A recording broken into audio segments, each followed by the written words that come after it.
श्री शिवाय नमस्तुभ्यम दर्शकों। पंचांग के अनुसार प्रदोष व्रत हर महीने की त्रयोदशी तिथि पर रखा जाने वाला एक महत्वपूर्ण व्रत है जो भगवान शिव और देवी पार्वती को समर्पित है। इस व्रत में गोधूली बेला में शिव पार्वती की पूजा की जाती है। यह व्रत सभी दोषों को मिटाकर सुख समृद्धि स्वास्थ्य और मनोकामना पूरी करता है। तो दर्शकों आइए जानते हैं पौष माह के कृष्ण प्रदोष व्रत की सही तिथि, पूजा का शुभ मुहूर्त, पूजा विधि, इस दिन किए जाने वाले उपाय और इसकी कल्याणकारी व्रत कथा। साल 2025 में पौष कृष्ण प्रदोष व्रत 17 दिसंबर बुधवार को रखा जाएगा। यह बुध प्रदोष होगा। त्रयोदशी तिथि आरंभ होगी 16 दिसंबर रात्रि के 11:57 पर। त्रयोदशी तिथि की समाप्ति होगी 18 दिसंबर की सुबह 2:32 पर। पूजा का शुभ मुहूर्त है सायंकाल 5:27 से लेकर 8:11 तक।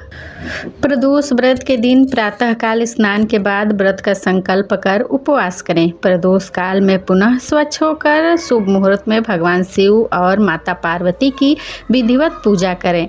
गाय के दूध, दही, घी, शहद और गंगाजल से शिवलिंग का अभिषेक करें। शिवलिंग पर श्वेत चंदन लगाकर बेलपत्र, मदार, पुष्प चढ़ाएं, व्रत कथा पढ़ें और अंत में आरती करें।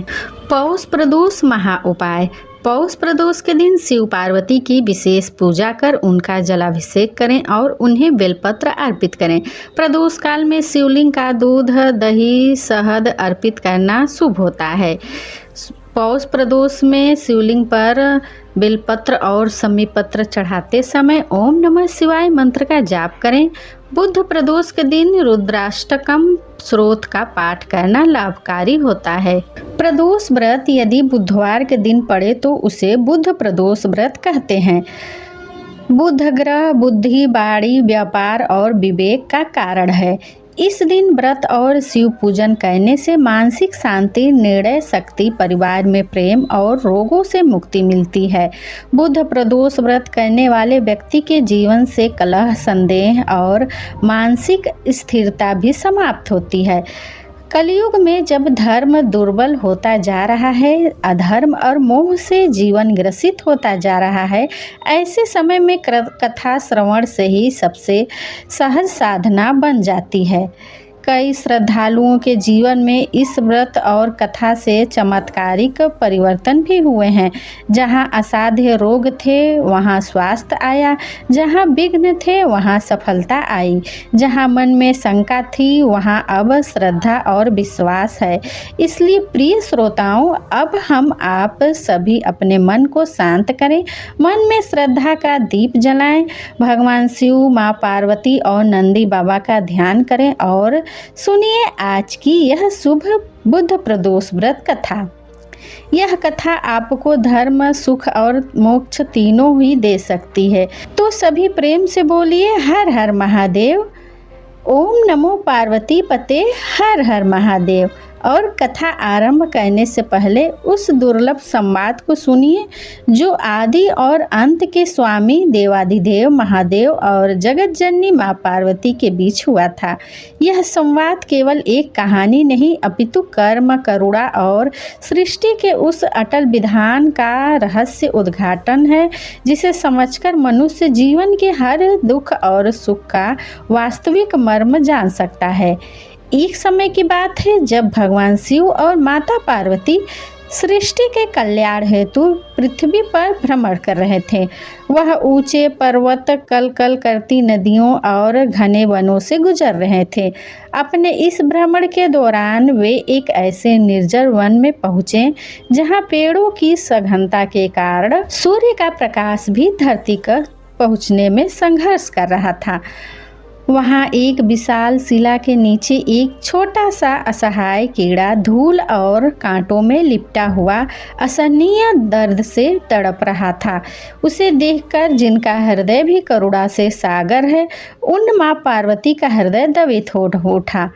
उन्होंने आश्चर्य और पीड़ा से भरकर अपने स्वामी भगवान शिव से जो प्रश्न पूछा, उस प्रश्न के उत्तर में महादेव ने जो लीला रची, अब एक विस्तृत कहानी के माध्यम से आप सभी सुनिए।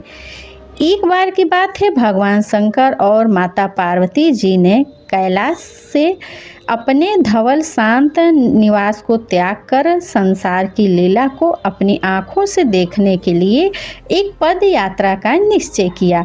वे दोनों साथ साथ पृथ्वी के भ्रमण के लिए निकले। उन्होंने कहीं समृद्ध नगरों की चहल पहल देखी तो कहीं शांत गांव की सरलता। उन्होंने कहीं भक्तों की अटूट श्रद्धा देखी तो कहीं अज्ञान में डूबे प्राणियों का दुख भी देखा।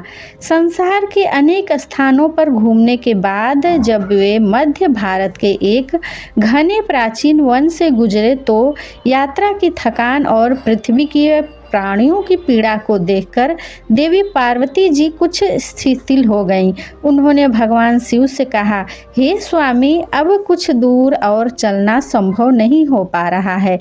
क्या हम कुछ समय के लिए यहाँ विश्राम कर सकते हैं? भगवान शिव ने अपनी प्रियतमा के मन का हर भाव जानते थे। वे मुस्कुराते हुए विश्राम के लिए हामी भर दी। उन्होंने चारों ओर देखा और एक विशाल प्राचीन पीपल के वृक्ष को विश्राम के लिए चुना। वे वृक्ष मानो स्वयं एक तपस्वी की भांति सदियों से वहां खड़ा था। अपनी घनी छांव से हर थके हुए पथिक को आश्रय देने के लिए वे दोनों उस शीतल छांव में एक शिला पर बैठे। थोड़ी ही देर में भगवान शिव अपनी योग निद्रा में लीन होने के लिए करवट बदलकर लेट गए। उनका मुख शांत और निर्विकार था, किंतु माता पार्वती का हृदय शांत न रह सका। उनकी करुणामय दृष्टि वन की धरती पर रेंगते हुए छोटे छोटे जीवों पर टिक गई। उन्होंने देखा कि काली चींटियों की एक अनुशासित पंक्ति एक अटूट कतार बनाए अपने कार्य में लगी हुई थी। वे भोजन के कड़ उठाकर अपने बिल की ओर ले जा रही थी। उनका परिश्रम और एकता देखकर माता के मुख पर एक हल्की सी मुस्कान आई, पर तभी उनकी दृष्टि उस कतार के ठीक बीच में पड़े एक असहाय रेंगने वाले कीड़े पर पड़ी, जो एक मेसल रक्त वर्ण का कीड़ा था, जो हिलने में भी असमर्थ प्रतीक होता था। चींटियों की वह सेना उस कीड़ों को अपना भोजन समझकर उस पर चारों ओर से आक्रमण कर रही थी। हर चींटी अपनी पूरी शक्ति से उसे डंक मार रही थी और उसके शरीर से मांस के छोटे छोटे कण नोच रही थी। वह कीड़ा अपनी रक्षा करने में पूर्णतया असमर्थ था, क्योंकि चींटियों की संख्या हजारों में थी। चींटियों के हर प्रहार से उसका शरीर सिहर उठता था और वह असहनीय पीड़ा से छटपटा रहा था। उसकी कोई चीख नहीं थी, कोई पुकार नहीं थी, बस एक मुख तड़प थी जो उसके कांपते हुए शरीर से व्यक्त हो रही थी। माता पार्वती जी यह हृदय विदारक दृश्य देखकर अत्यंत दुखी हो गई। उनका कोमल हृदय उस तुच्छ जीव की पीड़ा से व्याकुल उठा। वे सोचने लगी, मेरे स्वामी की बनाई इस सृष्टि में इतना कष्ट क्यों है? यह छोटा सा प्राणी जिसने किसी का कुछ नहीं बिगाड़ा, इतनी क्रूर मृत्यु क्यों भोग रहा है? माता कैसे न कैसे करके उस कीड़े की पीड़ा को तत्काल समाप्त कर देना चाहती थी, लेकिन वे सृष्टि के नियमों में हस्तक्षेप नहीं कर पा रही थी। जब उनसे यह दुख सहा नहीं गया तो उन्होंने उस कीड़े को इस समस्या से मुक्ति दिलाने के लिए अपने स्वामी भगवान शिव से प्रार्थना की।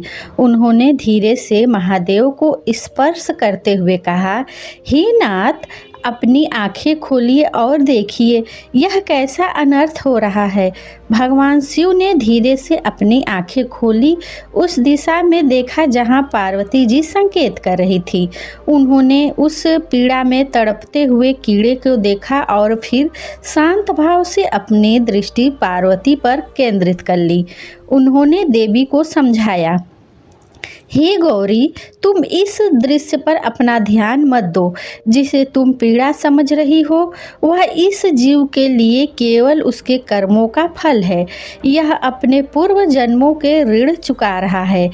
लेकिन माँ पार्वती का हृदय, जो करुणा का ही स्वरूप है, इस तर्क को स्वीकार न कर सका।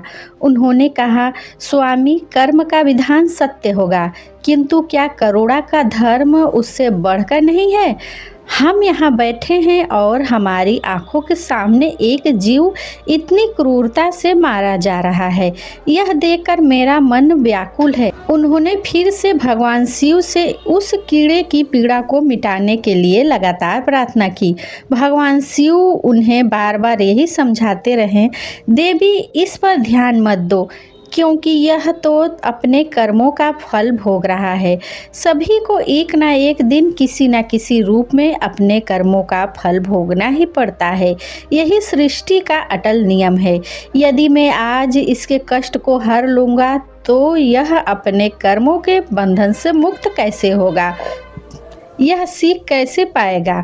भगवान शिव ने इस समस्या से देवी का ध्यान हटाने के उद्देश्य से कहा, चलो पार्वती, हम यहाँ से किसी दूसरे स्थान पर चलकर विश्राम करते हैं ताकि तुम्हारा ध्यान इस दृश्य से हट सके। लेकिन माता पार्वती ने भी हट पकड़ ली। वे अपने स्थान से नहीं हिली और दृढ़ स्वर में कहने लगी, प्रभु, जब तक इस कीड़े की पीड़ा नहीं मिटेगी मैं यहाँ से एक पग भी नहीं आगे जाऊंगी। मैं इस जीव को ऐसे मरते हुए नहीं देख सकती। अब भगवान शिव अपनी प्रियतमा के इस हट के आगे विवश हो गए। वे जानते थे कि पार्वती का यह हट उनके अहंकार का नहीं बल्कि उनकी असीम करुणा का प्रतीक है। वे मंद मंद मुस्कुराए और समझ गए कि अब एक नई लीला रचने का समय आ गया है। एक ऐसी लीला जिससे पार्वती के साथ साथ पूरे संसार को कर्म का एक गढ़ रहस्य समझ में आ जाए। भगवान शिव बोले, देवी, तुम्हारी इच्छा पूरी होगी। मैं इसका कष्ट दूर कर दूंगा, लेकिन मेरे एक वचन को ध्यान में रखना। यदि बाद में यह प्राणी अपनी प्रवृत्ति के अनुसार कोई गड़बड़ करे तो तुम मुझे दोष मत देना। भोलेनाथ की बात सुनकर देवी पार्वती का मुख प्रशंसा से खिल उठा। वे कहने लगी, प्रभु, मैं आपकी कोई दोष नहीं दूंगी। पहले आप कृपा करके इसका कष्ट तो मिटाइए। तब भगवान शिव ने अपनी आंखें बंद की और एक क्षण के लिए ध्यान लगाया। उन्होंने अपनी दिव्य शक्तियों का आह्वान किया। देखते ही देखते यह स्थान जहां कीड़ा तड़प रहा था एक चमत्कार का केंद्र बन गया। वो छोटा सा असहाय कीड़ा एक तेजस्वी, बलशाली और सुंदर राजा के रूप में परिवर्तित हो गया। उसके शरीर पर राजसी वस्त्र और स्वर्ण के आभूषण थे। वे लाखों चींटियां जो उसे काट रही थी अब उसकी अनुशासित प्रजा और सैनिकों में बदल गई और वह बंजर भूमि जहां वे थे एक सुंदर नगर और भव्य नगरी में परिवर्तित हो गई, जिसके बीचों बीच राजा का एक आलीशान स्वर्ण जड़ित महल खड़ा था। अब यहाँ से उस राजा की वास्तविकता और उसके पूर्व कर्मों की कहानी की शुरुआत होती है, जिस कारण उसे एक कीड़े के रूप में जन्म लेना पड़ा और फिर पीड़ा भुगतनी पड़ी। यह सब कुछ बनकर तैयार हो गया। तब भगवान शिव उस नवनिर्मित राजा के पास गए और बोले, हे राजन, अब तुम पीड़ा से मुक्त हो। यह तुम्हारा राज्य है, यह तुम्हारी प्रजा है। अब तुम अपना राजपाट संभालो, हम यहाँ से चलते हैं। लेकिन वो राजा, जिसकी आत्मा वही कीड़े वाली थी, शरीर बदलते ही अपना स्वभाव नहीं बदल सका। उसके भीतर का घमंड, वासना और अज्ञान अब और भी प्रबल हो उठा। उसने जैसे ही अनुपम सुंदरी और स्वामिनी माँ पार्वती को देखा, वो उनकी सुंदरता पर मोहित हो उठा। उसने आओ देखा न ताओ आगे बढ़कर माता पार्वती का ही हाथ पकड़ लिया और भगवान शिव का अपमान करते हुए बोला, अरे योगी, वन वन भटकने वाले एक साधारण से ब्राह्मण, भला तेरे साथ ये अप्सरा जैसी सुंदर स्त्री कैसे रह सकती है? अरे इसकी जगह तो मेरे इस आलीशान महल में है, जिसे मैं अपनी पटरानी बनाऊंगा। इतनी सुंदर स्त्री एक चक्रवर्ती राजा की रानी ही बन सकती है, ना कि एक साधारण से योगी की, जिसे ना अपने आज का पता है ना अपने कल का। अब मेरी बात ध्यान से सुने और यहाँ से चुपचाप चला जा। अब मेरी रानी बनेगी। यह देखकर और सुनकर माता पार्वती स्तब्ध हो गई। जिस जीव के लिए उनका हृदय करुणा से भरा था, वही अब उनका अपमान कर रहा था। तब भगवान शिव ने शांत रहते हुए उस राजा को, जो अपने पूर्व जन्म में कीड़ा था, समझाने की बहुत कोशिश की। भगवान बोले, हे राजन, अपनी सीमाओं का उल्लंघन मत करो। यह मेरी पत्नी है, तुम अपने राजपाट का सुख भोगो। तुम्हें तो हजारों रूपमती दासियां और रानियां मिल जाएंगी। भगवान शिव ने उसे समझाने का बहुत प्रयास किया, लेकिन वो राजा अपनी ही जिद पर अड़ा रहा। वो बोला, मुझे हजारों रानियां नहीं चाहिए, मुझे तो यही स्त्री चाहिए।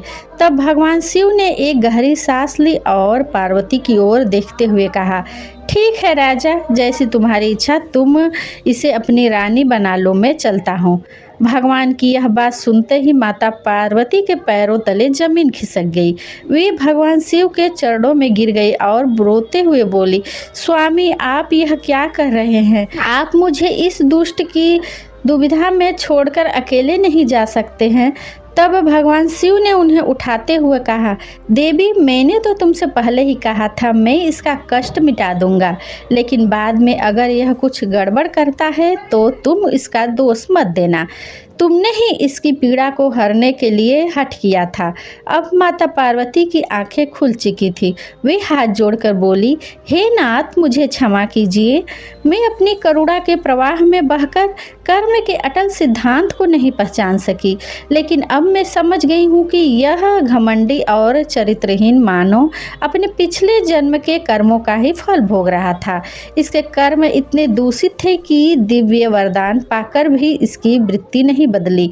इस क्रूर मानव ने अवश्य अपने जीवन में अनंत पाप किए होंगे, जिसका दंड इसे आज इस कीड़े के रूप में भुगतना पड़ रहा था, और वही उसके लिए उचित था। अब भगवान शिव प्रसन्न हुए कि चाहे देवी पार्वती ने हट के ही इसका कष्ट मिटाना चाहा, लेकिन अब वे कर्म के सिद्धांत को पूरी तरह समझ चुकी हैं। फिर भगवान शिव ने अपनी आंखें खोली और एक ही क्षण में उनकी सारी माया सिमट गई। वह भव्य नगरी पुनः बंजर भूमि में बदल गई। आलीशान महल एक पत्थर बन गया। प्रजा और सैनिक फिर से चींटियां बन गई, और वह घमंडी राजा चित्कार करता हुआ फिर से उसी असहाय कीड़े के रूप में बदल गया, जिन्हें वे चींटियां पहले की तरह ही काटने लगी। भगवान शिव ने उसके कर्म सिद्धांत को उसके हाल पर छोड़ दिया।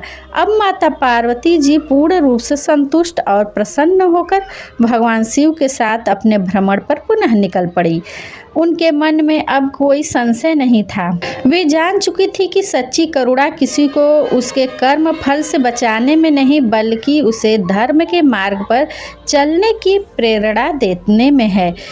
इसी तरह मेरे प्रिय श्रोताओं, इस संसार के हर प्राणी को अपने अच्छे और बुरे कर्मों का फल तो भोगना ही पड़ता है। आज नहीं तो कल, कल नहीं तो परसों, और इस जन्म नहीं तो अगले जन्म में कर्मों का लेखा कभी समाप्त नहीं होता। अब सुनिए बुद्ध प्रदोष व्रत की कथा। प्राचीन काल में अवंती राज्य के पास बसे रत्नपुर नामक एक समृद्ध नगर में माधव नाम का एक युवक रहता था। माधव एक धनी व्यापारी का पुत्र था, जिसे अपने ज्ञान, तर्क और व्यापारिक सूझबूझ पर बड़ा गर्व था। उसका विवाह पड़ोस के देवपुर नामक एक शांत और धर्मपरायण गांव की कन्या सुमति से हुआ था। सुमति जैसा उसका नाम था, वैसे ही सुशील, शांत और ईश्वर में गहरी आस्था वाली स्त्री थी। उसका सौंदर्य केवल बाहरी नहीं, बल्कि उसके आंतरिक गुणों और श्रद्धा से भी झलकता था। दोनों का विवाह बड़े ही धूमधाम से हुआ। विवाह के कुछ समय बाद जब गौनों की पारंपरिक रस्म का समय आया, तो माधव अपनी पत्नी सुमति को वापस अपने घर रत्नपुर लाने के लिए उसके ससुराल देवपुर पहुंचा। ससुराल में उसका खूब आदर सत्कार हुआ। कुछ दिन आनंद पूर्वक बीत गया। माधव, जो अपने व्यापार और कार्यों को लेकर सदैव तत्पर रहता था, अपने सास ससुर के समक्ष अपनी इच्छा प्रकट की। उसने अपने ससुर पंडित दीनानाथ को, जो गांव के इस सम्मानित ज्ञानी थे, उनसे कहा, पिताजी अब हमें आज्ञा दीजिए। मेरा मन है कि मैं सुमति को लेकर कल बुधवार के दिन ही रत्नपुर के लिए प्रस्थान करूं। यह सुनते ही पंडित दीनानाथ और उनकी पत्नी के चेहरे पर चिंता की लकीरें उभर आई। दीनानाथ जी ने बड़े ही स्नेह से माधव को अपने पास बिठाया और समझाया, पुत्र तुम्हारा विचार उत्तम है, किंतु ज्योतिष और लोक परंपरा के अनुसार बुधवार के दिन किसी भी कन्या को उसके मायके से विदा करना शुभ नहीं माना जाता। बुध ग्रह जो बुद्धि और विवेक के स्वामी हैं, स्वभाव से चंचल भी माने गए हैं। इस दिन की गई यात्रा में भ्रम, बाधा या किसी अनिष्ट की आशंका बनी रहती है।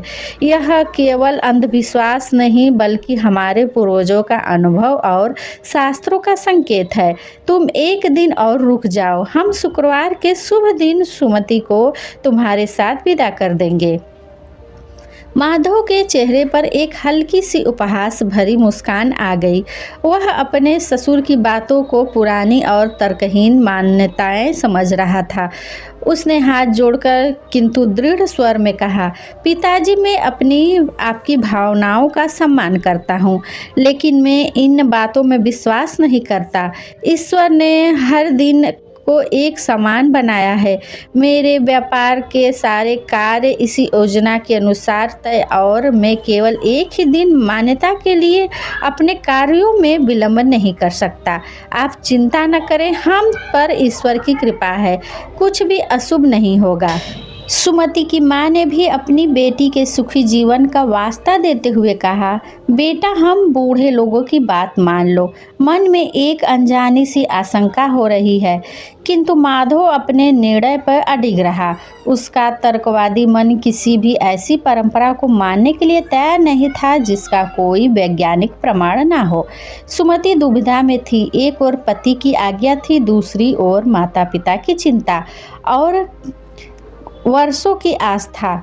उसने अपने पति को समझाने का प्रयास किया, किंतु माधव ने एक ना सुनी। आखिरकार परिवार के सभी लोगों को माधव के हठ के आगे झुकना पड़ा। भारी मन से अपनी पुत्री सुमति को विदा कर दिया। बैलगाड़ी जब गांव की सीमा से बाहर निकली तो सुमति ने पीछे मुड़कर अपने घर को देखा और मन ही मन भगवान शिव से अपनी यात्रा की कुशलता के लिए प्रार्थना की। अब पति पत्नी दोनों बैलगाड़ी में बैठकर रत्नपुर की ओर चल दिए। दोपहर का समय था। सूर्य आकाश में अपने पूरे तेज के साथ चमक रहा था। गर्म हवा और धूल के कारण यात्रा कुछ कठिन हो रही थी। नगर से काफी दूर जब वे एक सुनसान और शुष्क मार्ग पर पहुंचे तो सुमति की जोर को प्यास लगी। उसका गला सूख रहा था। उसने अपने पति से कहा, स्वामी मुझे बहुत तेज प्यास लगी है, क्या कहीं पानी मिल सकता है?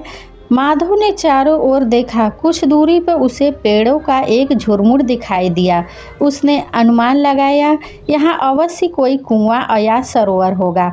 उसने बैलगाड़ी रोकी और अपनी पत्नी से कहा, सुमति तुम यहीं रुको, मैं अभी तुम्हारे लिए जल लेकर आता हूँ। यह कहकर वह अपना लोटा उठाया और उस झुरमुट की ओर चल दिया। सुमति अकेली बैलगाड़ी में बैठकर अपने पति की प्रतीक्षा करने लगी। समय बीतने लगा। कुछ देर बाद उसने देखा कि माधव दूर से आता हुआ दिखाई दे रहा है।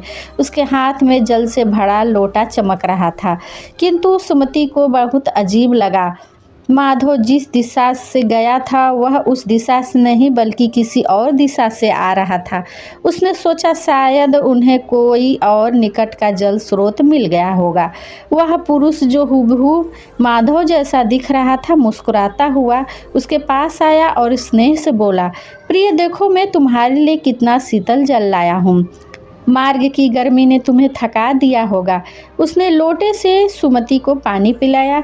सुमति ने भी अपने पति को इतनी जल्दी लौटते हुए देखा और उनका प्रेम देखकर प्रसन्नता से जल ग्रहण कर लिया। वो पुरुष उसके पास बैठ गया और वे दोनों हंस हंस कर बातें करने लगे, यात्रा के सुख दुख साझा करने लगे। ठीक उसी समय असली माधव जो दूर वाले कुएं से जल भरकर लौटा उसने यह दृश्य देखा, उसके पैरों तले जमीन खिसक गई।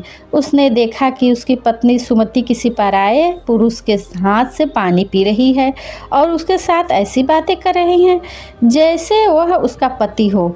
और सबसे भयावह बात यह थी कि वह पराया पुरुष कोई और नहीं बल्कि हूबहू उसी का प्रतिरूप था। वही कद काठी, वही वस्त्र, वही चेहरा, वही मुस्कान। एक पल के लिए माधव को लगा कि वह कोई सपना देख रहा था। उसका तर्कवादी मन इस अविश्वसनीय दृश्य को स्वीकार नहीं कर पा रहा था। उसका हृदय क्रोध, ईर्ष्या और भय की आग में जल उठा। यह देखकर माधव का गुस्सा 7वें आसमान पर पहुंच गया। वो दौड़कर बैलगाड़ी के पास पहुंचा और उस पराये पुरुष पर चिल्लाते हुए बोला, दुष्ट, तू कौन है और मेरी पत्नी के साथ क्या कर रहा है? वो दूसरा पुरुष भी उसके स्वर में बोला, तू कौन होते हो मुझसे यह पूछने वाले? यह मेरी पत्नी है और मैं इसका पति माधव हूँ। असली माधव ने क्रोध से कहा, झूठ मत बोलो, यह पत्नी मेरी है, मैं ही माधव हूँ।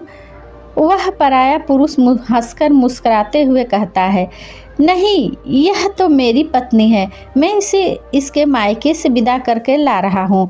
दोनों के बीच भयंकर विवाद छिड़ उठा।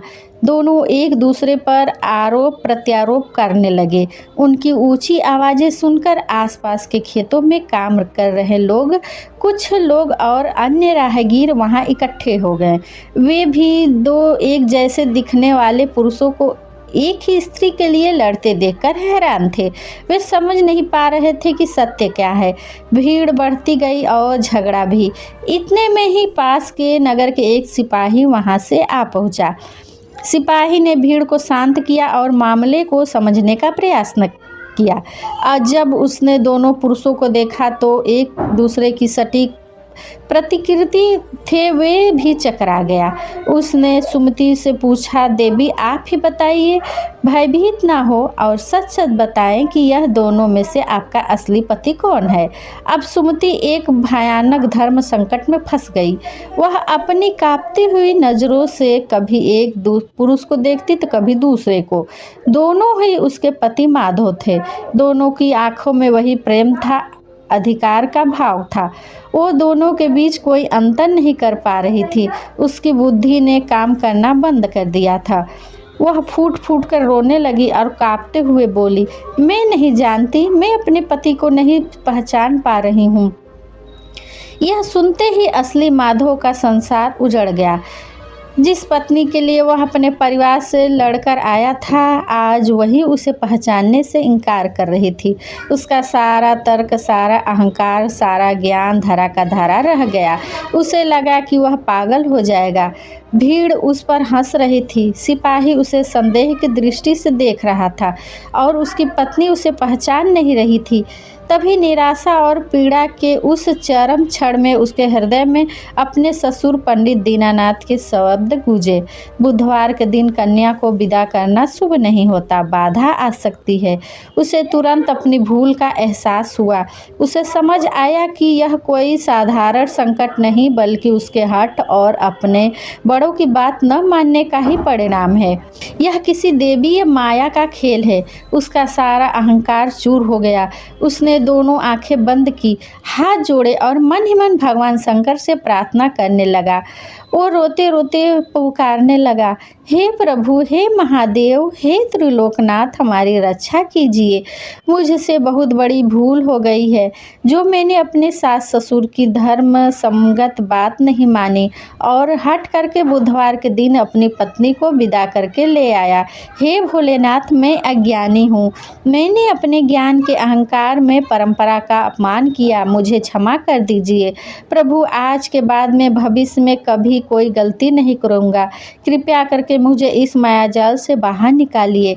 जैसे ही माधव ने सच्चे टूटे हुए हृदय और पश्चाताप की भावना से यह प्रार्थना की, एक चमत्कार हुआ। वह दूसरा पुरुष अब तक क्रोध से उसे घूर रहा था, अचानक हवा में विलीन हो गया और देखते ही देखते अंतर्ध्यान हो गया। वहां खड़ी भीड़, सिपाही और स्वयं सुमति सब अवाक रह गए। चारों ओर एक गहरी शांति छा गई। सुमति ने जब अपने पति को अकेले खड़े देखा तो वह दौड़कर उससे लिपट गई और अपनी भूल के लिए क्षमा मांगने लगी। माधव ने भी अपनी पत्नी की सांत्वना दी और उस अज्ञात शक्ति को धन्यवाद दिया जिसने उसकी लाज रख ली। उस दिन के बाद से माधव और सुमति सकुशल अपने घर रतनपुर पहुँचे। माधव का अहंकार अब समाप्त हो चुका था, उसकी जगह श्रद्धा और विश्वास ने ले ली थी। उस दिन के बाद से वे दोनों पति पत्नी एक नियम पूर्वक हर बुध प्रदोष का व्रत रखना आरंभ कर दिया। वे पूरे दिन उपवास रखते, संध्या के समय भगवान शिव और माता पार्वती की विधि विधान से पूजा करते और व्रत की कथा का पाठ करते। प्रदोष व्रत के दिव्य प्रभाव से उन दोनों का दाम्पत्य जीवन अत्यंत प्रेमपूर्ण और खुशहाल हो गया। उनके जीवन के से सारे क्लेश और संकट दूर हो गए। समय आने पर महादेव की कृपा से उन्हें एक अत्यंत भाग्यशाली और तेजस्वी संतान की प्राप्ति हुई। इस प्रकार एक छोटी सी भूल के कारण उत्पन्न हुए उनके सारे दुखों को महादेव ने हर लिया। इसलिए मेरे प्रिय श्रोताओं, यह कहा जा सकता है कि बुधवार को पड़ने वाले प्रदोष व्रत को रखने से देवों को देव महादेव अपने भक्तों की हर प्रकार की समस्याएं दूर कर देते हैं, उनकी सभी बाधाएं मिटा देते हैं, उनके सभी कष्ट हर लेते हैं और अपने भक्तों के जीवन में सुख, समृद्धि और खुशहाली भर देते हैं। यह व्रत न केवल भौतिक सुख बल्कि मानसिक शांति और विवेक भी प्रदान करता है। तो दर्शकों, वीडियो पसंद आने पर चैनल को सब्सक्राइब कर लें और वीडियो को जितना ज़्यादा हो लाइक और शेयर कर लें। मिलते हैं अपने नेक्स्ट वीडियो में एक नई कहानी के साथ। तब तक के लिए श्री शिवाय नमस्तुभ्यम। हर हर महादेव।